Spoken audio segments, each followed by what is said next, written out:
Good morning, students. Students, this is Dr. Swati Sharma from Government College Jaipur. अब इस lecture में हम BSc part 2 की physical chemistry लेंगे। फ़िज़िकल केमिस्ट्री का फेज़ रूल वाला चैप्टर। बच्चों, फेज़ रूल में हम इस फेज़ रूल से रिलेटेड प्रावस्था साम्य फेज़ इक्विलिब्रियम से रिलेटेड कुछ टर्म्स को डिस्कस कर चुके हैं। अब हम गिब्स फेज़ रूल के बारे में पढ़ेंगे।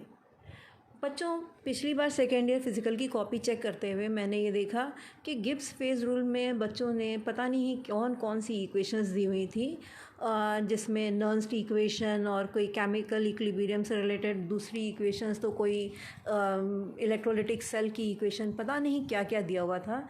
जबकि आप लोगों को मुझे ये बताना है कि Gibbs phase rule, what is Gibbs phase rule, right Gibbs phase rule. जैसे कोई भी छोटा सा सवाल आए तो आपको सिर्फ गिब्स फेज़ रूल की एकमात्र इक्वेशन देनी है, F is equal to C minus P plus 2। Degree of freedom is equal to number of components minus number of phases plus 2। और आपको कहना है कि यह इक्वेशन, यह समीकरण फेज़ रूल कहलाता है। यह गिब्स का फेज़ प्रावस्था नियम है और यह इस समीकरण द्वारा हम फेज़ रूल में नंबर ऑफ फेजेस, प्रावस्थाओं की संख्या, घटकों की संख्या और डिग्रीज ऑफ फ्रीडम की संख्या के मध्य समीकरण उनका रिलेशनशिप बताते हैं। सही शब्दों में बोले, the definite relationship between the number of phases, the number of components and the number of degrees of freedoms F is given by Gibbs phase rule, which is represented by the equation F is equal to C minus P plus 2। वास्तव में यह समीकरण ही Gibbs का phase rule है। This is useful in the study of the conditions of equilibrium of heterogeneous reactions। विषमांगी अभिक्रियाओं में उपस्थित साम्यों के बारे में पढ़ने में हमें इस नियम से मदद मिलती है। सिर्फ इतना सा प्रावस्था नियम, गिब्स का प्रावस्था नियम जब पूछा जाए तो हमें बताना है। अब अगर ये ज़्यादा अंकों का सवाल आता है तो हम इसके डेरिवेशन को भी समाहित करेंगे। चलिए, अब हम सीखते हैं डेरिवेशन ऑफ फेज़ रूल। इसके लिए आपको स्क्रीन पे एक छोटा सा डायग्राम बना हुआ दिख रहा है, जिसमें हमने पेज को 5 हिस्सों में बांटा है। 3 हिस्सों में तो हमने P1, P2, P3 लिखा है। चौथा हिस्सा जो खाली है वो बताता है कि बीच में जितने भी प्रावस्थाएं हों, जितनी भी फेजेस हो, P4, P5, P6 जितनी भी हो वो हैं। और उसके बाद P का मतलब है कि मानिए कि इस विषमांगी साम्य में P प्रावस्थाएं हैं। ये बताने के लिए हमने एक सिंबॉलिक डायग्राम लिया है, P1, P2, P3, then a gap and the last phases P number of phases. इसमें फिर हमने साम्य दिखाए हैं। C1 का साम्य है, C1 is in equilibrium with C1 is in equilibrium with C1, यानी कि हर प्रावस्था में प्रथम घटक साम्य अवस्था में होगा। यानी कोई हमारे पास घटक है एक, वो घटक हर प्रावस्था में यदि उपस्थित है तो वो अलग अलग प्रावस्थाओं में साम्य में है। तो C1 से लेकर C2, C3 और CC तक कि C घटक हों, कितने भी घटक हों, सपोज़ 5 हैं तो CC जो है वो C5 होगा। अब हम ये जो चित्र है इसके लिए हम आपको एक्सप्लेनेशन देंगे कि माना हमारे पास एक क्लोज्ड सिस्टम है, क्लोज्ड तंत्र है, जिसमें C कंपोनेंट्स हैं और वो P प्रावस्थाओं में वितरित हैं। और सारी प्रावस्थाओं में सभी घटक 1 खुद से सभी प्रावस्थाओं में, घटक 2 खुद से सभी प्रावस्थाओं में साम्य अवस्था में है। हर फेज़ में, हर प्रावस्था में C कंपोनेंट्स हैं और इसीलिए हमें कितने संगठनों की व्याख्या करने की ज़रूरत पड़ेगी, कितनी कंपोजिशन टर्म्स की ज़रूरत पड़ेगी, C-1। So the statement goes, each phase has C components and hence C-1 composition terms would be required to give composition of each component separately. For P phases P into C minus 1 such terms will be required।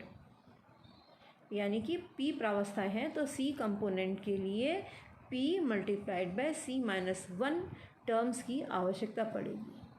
Total number of composition variables will become P into C minus 1। Composition variable के अलावा दो और variables हैं, pressure और temperature. ये जो variables कुल composition variables जो हो गए वो हो गए P into C minus 1 plus 2। Total number of variables pressure, temperature और कंपोजिशन किस तरह डिफाइन करेंगे? प्रेशर और टेम्परेचर तो हर प्रावस्था के लिए है ही, तो ये हो गया 2।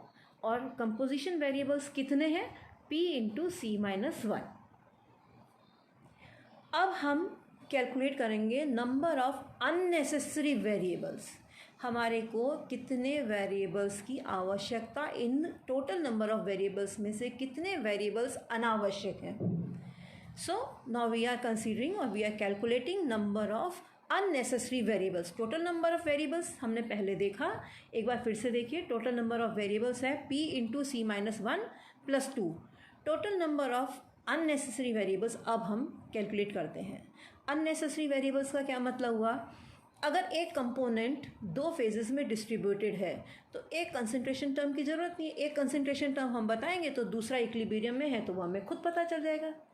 तो अगर एक कंपोनेंट दो फेजेस में है तो one concentration term will be unnecessary. एक जो कंसंट्रेशन टर्म है वो अनावश्यक हो जाएगी हमारे लिए। अब हम मान लें कि एक कंपोनेंट P फेजेस में है। Since the phases are in equilibrium, the concentration of the component in one phase is dependent on the concentration of the same component in the other phase। ये explanation है कि एक concentration term unnecessary क्यों हो गई उसकी। If the concentration of one component in one phase is known, then that of the other should be calculated with the help of distribution law। दूसरी concentration term unnecessary क्यों हुई? क्योंकि distribution law से हमें दूसरी कंसंट्रेशन टर्म कैलकुलेट कर लेंगे हम। तो P फेजेस के लिए जब हम दूसरी कर सकते हैं तो तीसरे फेज़ के लिए तीसरी कैलकुलेट कर लेंगे फेज़ डिस्ट्रीब्यूशन लॉ से, फिर चौथे फेज़ के लिए तीसरी की मदद से कर लेंगे। तो अननेसेसरी कंसंट्रेशन टर्म्स कितनी हो गई? P अगर फेजेस हैं तो एक कंपोनेंट की एक कंसंट्रेशन टर्म हमें मालूम होनी चाहिए, फिर डिस्ट्रीब्यूशन लॉ की मदद से हम दूसरी, फिर तीसरी, फिर चौथी तो कैलकुलेट कर ही लेंगे। तो P फेजेस में से P minus 1 concentration terms unnecessary हो गई। अगर हमारे पास दो कंपोनेंट्स हैं तो दोनों कंपोनेंट्स की कंसंट्रेशन टर्म एक एक तो मालूम होनी चाहिए, बाकी P माइनस 1 हम डिस्ट्रीब्यूशन लॉ से कैलकुलेट कर लेंगे। तो हमारे पास दो कंपोनेंट्स अगर हैं तो 2 into P minus 1 concentration terms अनावश्यक हो जाएंगी। और अगर हमारे पास C कंपोनेंट्स हैं तो C into P minus 1 concentration terms हमारे लिए अनावश्यक हो जाएंगी। Now according to the degree और definition of degree of freedom, F is the minimum number of factors that must be specified to fix the remaining intensive factors or to define the system completely। तो the number of degree of freedom जो है वो परिभाषा से हमें वो minimum terms मालूम होने चाहिए जिनसे हम किसी तंत्र को पूरी तरह स्पेसिफाई कर सकें। तो अब हमारे लिए डिग्री ऑफ फ्रीडम होगा total number of variables, composition variables plus temperature plus pressure minus unnecessary composition variables.